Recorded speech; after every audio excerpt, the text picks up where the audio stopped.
Assalamualaikum warahmatullahi wabarakatuh. Perkenalkan, nama saya Salma Rizky Nabila dari kelas 11 MIPA 3 nomor absen 26. Di sini saya akan menjelaskan sedikit tentang kerjasama ekonomi internasional dan perdagangan internasional.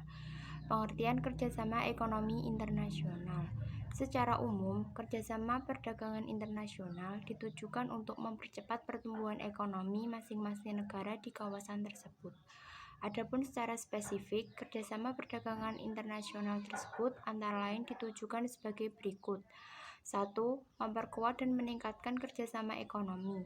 2. Meliberalisasi secara progresif dan meningkatkan perdagangan barang dan jasa.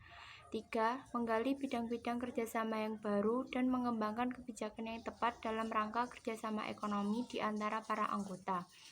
4. Memfasilitasi integrasi ekonomi yang lebih efektif dari para anggota dan menjembatani kesenjangan pembangunan ekonomi di antara para anggota.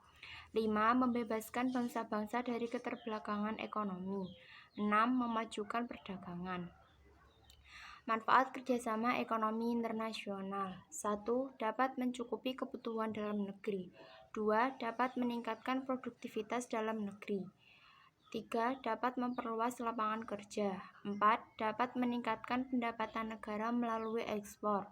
5. Dapat memperkuat rasa persahabatan.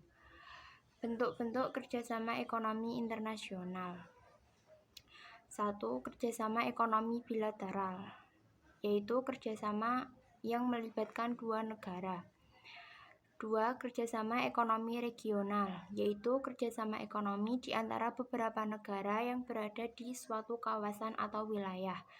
3. Kerjasama ekonomi multilateral atau internasional, yaitu kerjasama ekonomi yang melibatkan banyak negara dan tidak terikat oleh wilayah atau kawasan tertentu. 4. Kerjasama ekonomi antarregional, yaitu kerjasama ekonomi di antara dua kelompok kerjasama ekonomi regional. 2. Perdagangan internasional. Perdagangan internasional dapat didefinisikan sebagai kegiatan transaksi dagang antar satu negara dengan negara lain, baik mengenai barang atau jasa, dan dilakukan melewati batas daerah suatu negara. Manfaat perdagangan internasional. 1. Memperoleh sejumlah barang yang dibutuhkan. 2. Mendapatkan harga yang lebih murah daripada barang tersebut diproduksi sendiri.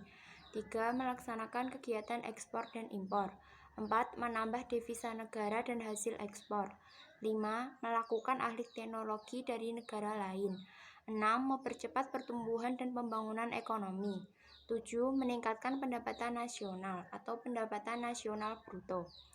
Neraca pembayaran perdagangan internasional. Neraca pembayaran adalah catatan atau dokumen sistematis yang mengikhtisarkan seluruh transaksi ekonomi antara penduduk suatu negara dengan penduduk negara lain selama masa tertentu atau 1 tahun. Sekian dari saya. Wassalamualaikum warahmatullahi wabarakatuh.